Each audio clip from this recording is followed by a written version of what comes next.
আমার প্রচুর প্রচুর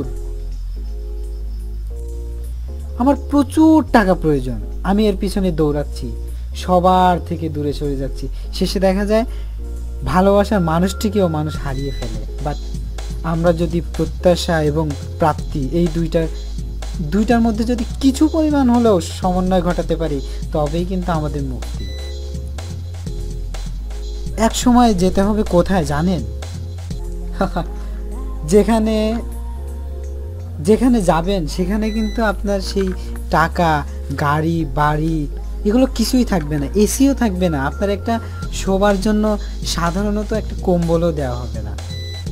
এই যে সকালবেলা ময়লা ময়লা করে যে লোকটি চিৎকার করে, সে ওই লোকটি যেখানে যাবে আপনিও শেষ, আপনার যে শেষ পরিণতি হবে সেটাও সেই একই জায়গাতে হবে।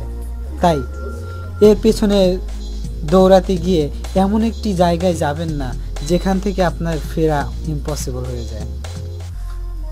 সবশেষে বলতে চাই, এখন আপনার অনেক টাকা থাকবে, এক সময় হয়তো আপনার অনেক টাকা হবে, তাই বলে আপনার চেহারাকে আপনি পরিবর্তন করবেন না।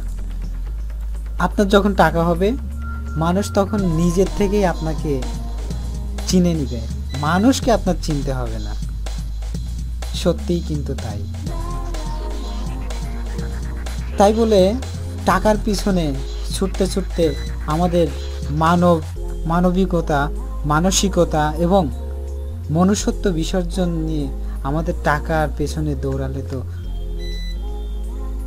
এমনও তো নয়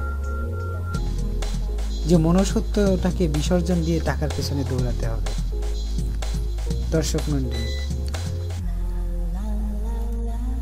আমরা টাকা ইনকাম করব, বাট এমনভাবে টাকা ইনকাম করব না যেটা আমাদের প্রায়শ্চিত্তের কারণ হয়ে দাঁড়ায়।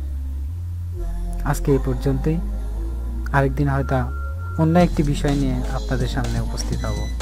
আল্লাহ হাফেজ।